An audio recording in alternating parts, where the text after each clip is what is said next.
안녕하세요. 요즘 날씨가 참 선선하네요. 이렇게 선선한 날씨가 다가오면 저는 늘 기분이 좋더라고요. 여러분들은 어떠신가요? 저는 경기도에 거주하고 있는 30대 후반을 바라보는 여자랍니다. 저에게는 하나 낙이 있는데요. 바로 회사 끝나고 집에 와서 조용히 밤마다 누군가 보내주시는 사연들을 보며 웃기도 하고 울기도 하며 라디오처럼 늘 옆에 틀어놓고 들었는데요. 이번에는 용기 내서 저의 이야기를 해드려 볼까 합니다. 먼저 거슬러 올라가서 제 이야기부터 살짝 해보자면 아빠가 오래 하시던 사업이 잘 안 되고 나서는 저는 어렸을 때부터 집안 사정이 좋지 못했습니다. 고등학교를 졸업하자마자 대학교도 포기하고 바로 일을 시작해야 했던 상황이었어요. 동생이 둘이나 있었던지라 대학은 꿈도 꿀 수 없었고 일하느라 하루도 쉴 수 없었어요. 또 저희 친정 부모님은 또 몸이 안 좋으셔서 오래 일을 하실 수가 없는 상황이었죠. 그렇게 저의 유년 시절 여자의 20대는 꽃이라는 말이 무색할 정도로 저의 20대는 그야말로 악착 같은 아줌마처럼 살았어요. 친구들도 다 뒤로 하고 사람 만나는 일도 저에게는 사치라고 생각했거든요. 그럴 때마다 고등학생 때 만난 친구들은 대학교 가서 소개팅도 하고 미팅도 하고 MT도 가고 시험도 보고 하는데 저는 늘 투잡에 쓰리잡 뛰면서 그렇게 살아야 제 인생에 있어 결혼은 없을 거라고 생각했거든요. 그러다 지금까지 10년을 다니는 회사 사장님이 저를 좋게 봐주신 바람에 지금 많이 회사가 커져서 중소기업이 되었는데요. 그렇게 저는 부장으로 지금 근무를 하고 있답니다.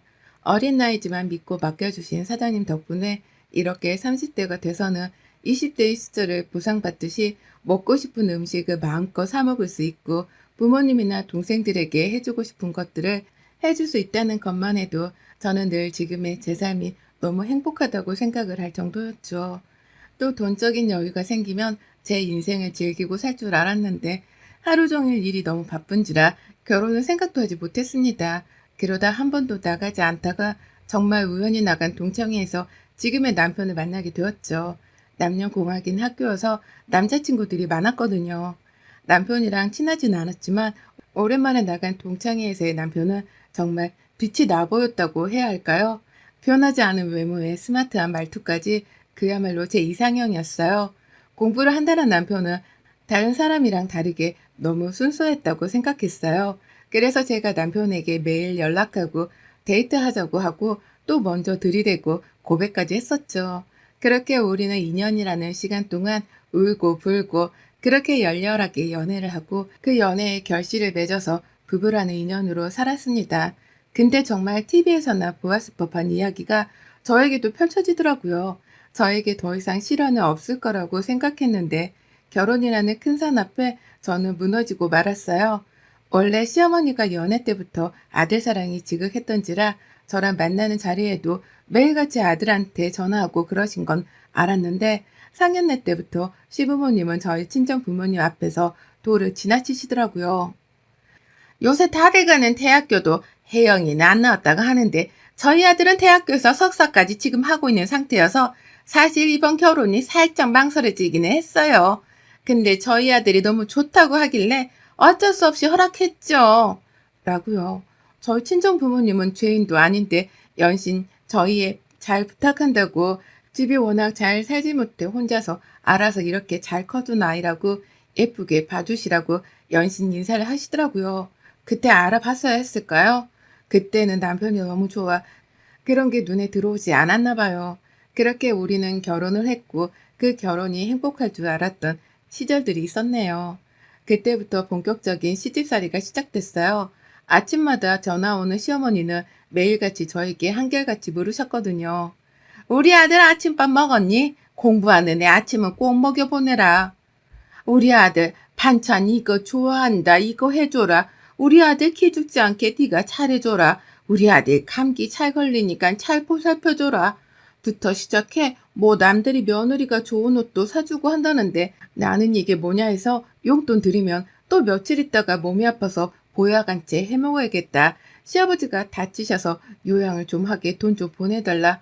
정말 별거 아닌 일도 매일 전화를 하시는데 나중에는 정말 지칠 정도라고요.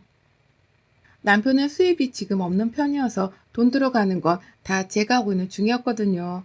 지금 대학교에서 석사 과정을 하고 있는 중인데 결혼하기 전에는 제가 능력이 있어 저는 괜찮다고 했거든요. 기다릴 수 있다고요. 내가 돈 버니까 내가 돈 버는 걸로 생활하면 된다고요. 그래서 집도 혼수도 다 제가 해갔어요. 남편네 집도 그리 잘 살지 못했고 남편 뒷바라지하느라 시댁도 돈이 없다고 잡았대니 뭐 할 수 있나요? 자기네들은 아들을 너무 사랑하지만 노후도 준비가 안 되어 있어서 한 푼도 보태줄 수가 없다고요. 그래도 저는 오래 일한지라 모아둔 돈도 꽤 많았고 제 앞으로 빌라랑 아파트 명의가 되어 있어서 괜찮다고 했죠. 근데 참 이렇게 이야기를 쓰다 보니 저도 호구였네요. 그렇게 행복한 결혼 생활이 시작되는가 했는데 위에서 저 시집살이로 인해 저는 매일매일 하루하루가 지옥 같기도 하고 또 가끔씩은 결혼을 후회하는 날도 많았어요. 시어머니는 아침마다 매일같이 모닝콜처럼 전화를 해대고 저는 늘 한결같이 네 라고 대답했고 직장에 나가는 저는 매일 일찍 일어나 남편 밥을 챙겨줬죠. 그래도 사랑했으니까 내가 참고 내가 잘해야지 싶었죠. 그러나 작년에 코로나가 시작되고 비대면 수업으로 강의가 바뀌면서 그때 남편이 본색을 드러낸 것 같아요. 집에서 하루 종일 있으면서 공부를 하는 건지 게임을 하는 건지 모르겠지만요. 방 안에 틀어박혀서 나오지도 않고 퇴근하고 오면 집안은 개판이 되어 있고 저는 또 퇴근하고 나서도 집안일을 해야 했죠. 심지어 야근하고 온 날에도 새벽에 일하러 나가는 날도 남편은 컴퓨터 방에서 게임만 주구장창 하는 모습을 보고 제가 정말 결혼하고 처음으로 한 소리를 했어요. 여보, 아무리 비대면 수업이라지만 이번에 자격증 시험도 있다고 하지 않았어? 라고요. 그랬더니 남편이 내가 게임을 얼마나 한다고 해. 내가 알아서 할게. 왜 잔소리를 하실까? 그렇게 한 달, 두 달 점점 지쳐갈 때쯤 정말 오랜만에 주말에 하루 쉬게 돼서 휴식을 취하고 있는데 시어머니가 말도 없이 집으로 찾아오셨죠. 우리 아들 잘 있는지 궁금해서 왔다. 그때부터 집안에 있는 구석구석을 살피기도 하고 냉장고 안까지 열어보고 옷장 구석구석을 열어보길래 제가 어머님 뭐 찾으세요? 물어봤죠. 그냥 궁금해서 열어보았다고 하는데 감시하는 듯한 느낌을 저는 받았거든요. 사실 그렇게 집안을 다 둘러보신 후에 남편이 요새 공부한다고 힘이 없다고 전화했다고 장어를 먹으러 가자고 하시네요. 사주시려고 하나? 웬일이지 싶어서 그렇게 장어집으로 갔고 시어머니랑 남편은 있는 자리에서 얼마나 먹던지 저는 별로 입맛이 없어서 깨작대다가 다 먹고 일어나려는 순간 저보고 어머님이 묻네요. 너 계산 안 하니? 네? 어머님이 사주시려고 하신 거 아니셨어요?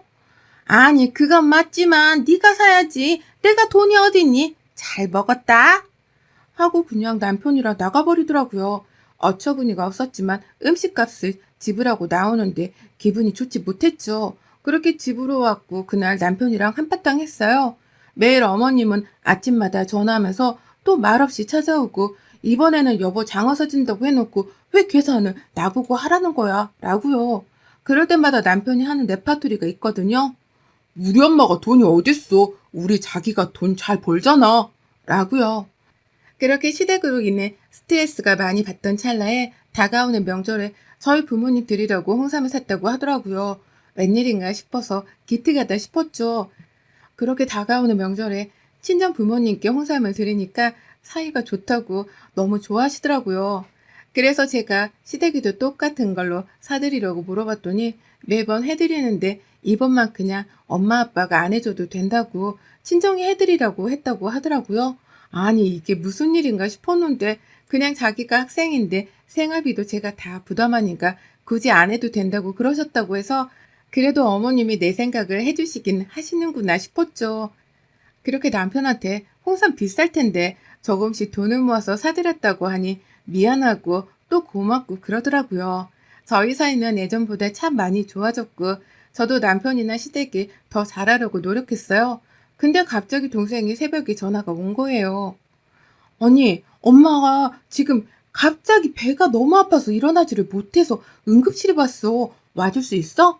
라고요. 너무 놀라 정말 옷만 걸치고 바로 응급실로 뛰어갔어요. 갔더니 응급실에서는 급성 장염이라고 음식을 잘못 먹었냐고 하는데 엄마는 평소처럼 먹었다고 하니 엄마가 몸이 안 좋으셔서 며칠 입원하는 게 좋다고 하더라고요. 엄마를 보니 내가 더 챙겨드렸어야 했는데 너무 죄송하더라고요. 회사 사장님께 말씀드려 연차까지 끌어모아 쓰고 엄마를 병간호하고 퇴원하는 날 집으로까지 제가 모셔다 드렸거든요. 또 집에 가면 아빠도 몸이 안 좋으셔서 청소랑 음식도 못 드셨을 것 같아서 문 열고 청소하고 엄마 아빠 좋아하시는 해물탕거리도 사서 만들었죠. 음식을 하는데 식탁 위에 남편이 준 홍삼이 올려져 있더라고요. 밥 차리려고 홍삼을 밑에 내려두려고 하는데 밑에 보이는 날짜를 보니 정말 몇 개월 정도나 유통기한이 지났더라고요. 한참을 봐도 유통기한이 지나서 제가 바로 남편에게 전화해서 물었어요. 여보, 이거 엄마 아빠 드린 홍삼 어디서 샀어? 거기 집 근처에 거기 매장이야? 어? 갑자기 왜? 아니, 이게 유통기한이 지났는데 어떻게 그 사람들은 이런 거 팔 수가 있어? 우리 엄마 아픈 게 이것 때문인 것 같아. 전화해서 신고하거나 따져야지. 라고 물었더니 남편은 자기가 전화해보겠다고 하고 끊더라고요. 그 뒤로 몇 분 있다가 전화가 왔는데 그 매장 쪽에서 정말 죄송하다고 다른 제품으로 바꿔드리겠다고 그럴 리가 없는데 저희 직원이 착오가 있었던 것 같다고 연신 사과를 했다고 하네요.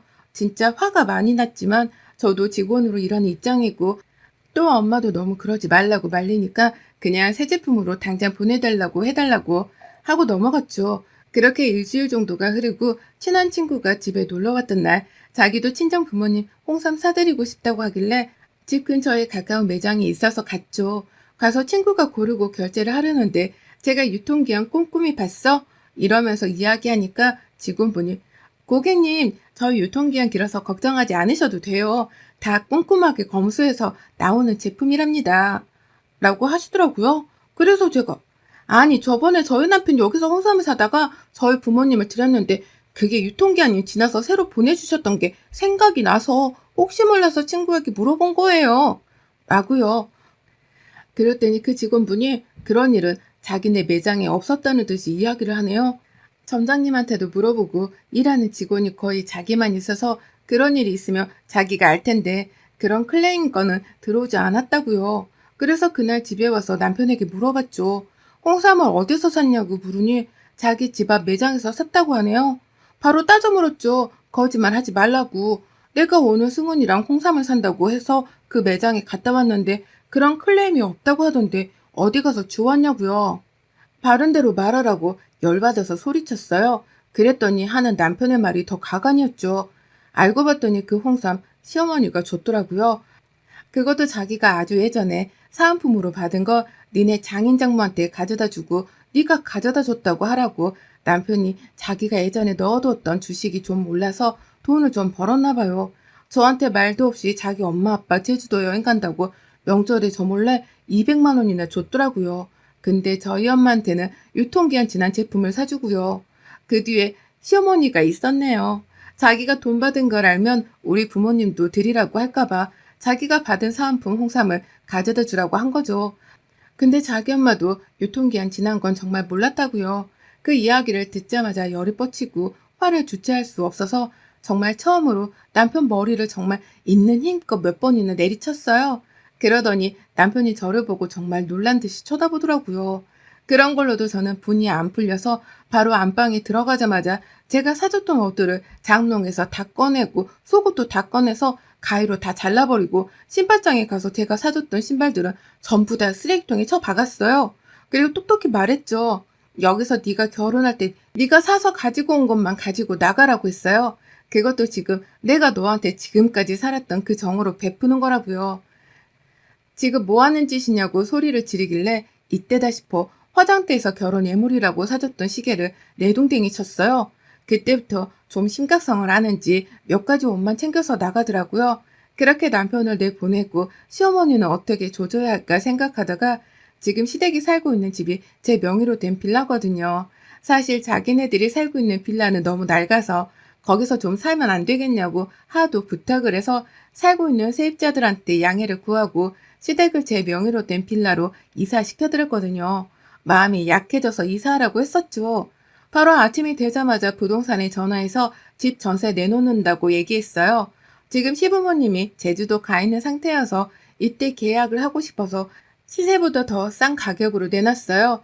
신축 빌라고 정말 싸게 내놔서 보러 오는 사람이 많았거든요. 그러다 계약하고 싶다는 분이 생겨 바로 집 계약하고 집안에 있는 모든 시댁의 짐들은 전부 다 싸서 원래 자기네들이 살았던 집으로 보냈어요.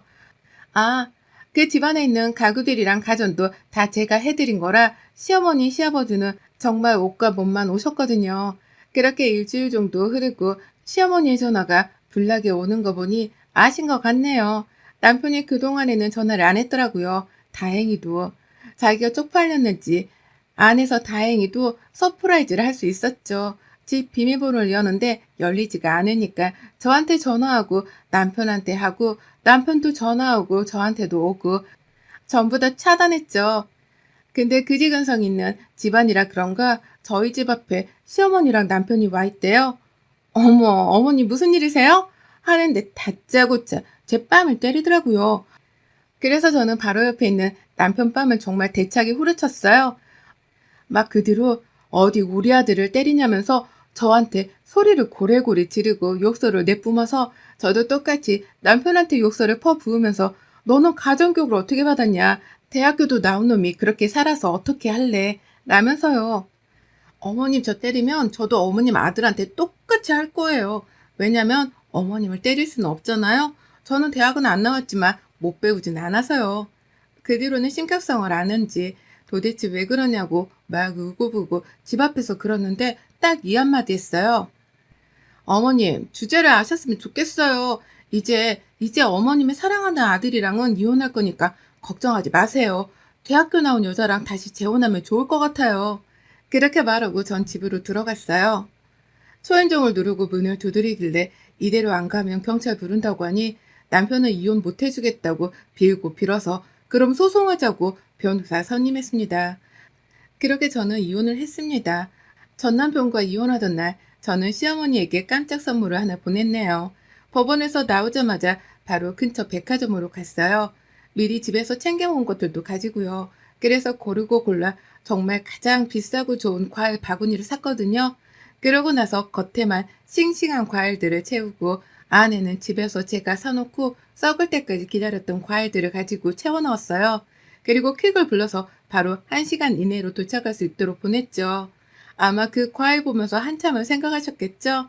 그렇게 저는 다시 혼자가 되었지만 이혼하고 오는 날에는 차에서 참 많이 울었던 것 같아요.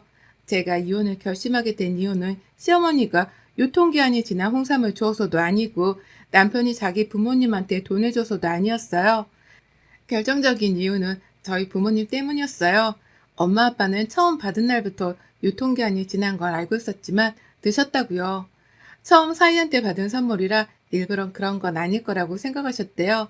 박서방도 모르고 줬을 텐데 말하면 얼마나 속상하고 마음이 아프겠냐고요. 그 말을 듣는데 제가 행복하자고 엄마 아빠를 너무 초라하게 만든 것 같아 그게 너무 죄송했어요. 저 뭐 하나 잘난 것 없는 사람이지만 지금까지 남 부끄럽지 않게 열심히 살아왔다고 생각했거든요. 근데 이번 일로 검은 짐승을 거두는 게 아니었다고 확실히 알았네요. 가장 사랑했던 사람은 남이 되었고 저는 다시 혼자가 되어 지금 싱글 라이프를 잘 즐기고 살고 있답니다. 나중에 들리는 말로는 시어머니는 남편 뒷바라지를 해야 해서 청소일을 나가셨다고 해요. 그러다가 갑자기 뇌출혈로 쓰러져서 지금은 후유증 때문에 일도 전혀 못하고 일상생활도 좀 어렵다고 하더라고요. 그런 상황 속에서 전 남편은 또 사고를 쳤더라고요. 대학교 동창 믿고 비트코인에 투자까지 했더라고요. 처음에는 수익을 좀 봐서 쏠쏠했던 것 같은데 그 금액이 커져서 한탕 해보겠다고 제2금융, 4금융까지 모두 끌어서 대출까지 받아서 투자했나 봐요. 근데 그게 잘 안 됐던 거죠. 세상 물정 일도 모르는 전 남편은 진짜 그런 재주가 없거든요. 돈 관리도 잘 못하고 돈의 소중함도 모르는 사람인데 비트코인에다가 모르고 투자까지 했으니 당연히 망할 수밖에 없죠. 빚을 못 갚아서 빨간 딱지 붙이고 시댁이 원래 살던 집까지 비싸진 않았지만 경매로 넘어갔고 지금은 전 남편 동생이 있는 거기서 같이 낑겨 산다는데 아마 이번에 신용불량자 돼서 파산 신청한다는 이야기가 있더라고요. 빚 갚으려고 열심히 직장을 알아본다는데 누구를 그 나이에 경력도 없는데 뽑겠어요? 가뜩이나 요즘 경제도 안 좋은데요. 또 눈은 엄청 높아서 좋은 데만 가려고 연봉 높은 곳만 가려고 하니까 면접에도 다 떨어지고 최근에 동창말로는 한번 만나서 술 마시는데 다른 테이블에 있는 사람들이랑 시비가 붙어서 뭐 경찰서 갔는데 합의금이 필요해서 시어머니 시아버지가 막 돈까지 빌려서 마련해서 겨우 빼냈다고 하더라고요. 그런데 동생 내서 쪽팔리지도 않은지 술만 마시면 폭력적으로 변하고 집안 물건들도 다 때려부시고 신용불량자 되고 그러니 파산 신청하고 노가다라도 뛰어야지 뭐. 자업자득이지 싶어요. 동창들에게 들려오는 소식에는 그렇더라고요. 듣고 나니 씁쓸한 소식이었지만 그것 또한 그 사람의 인생이겠거니 싶어요. 저도 그렇고요. 지금 행복하게 살고 있어요. 라고 말할 수는 없지만 행복해지고 있는 중이라고는 여러분들께 말씀드리고 싶네요. 저는 이제 시댁 탈출 돌아온 돌싱이랍니다. 여러분의 생각은 댓글로 남겨주세요. 오늘도 시청해주셔서 정말 감사합니다.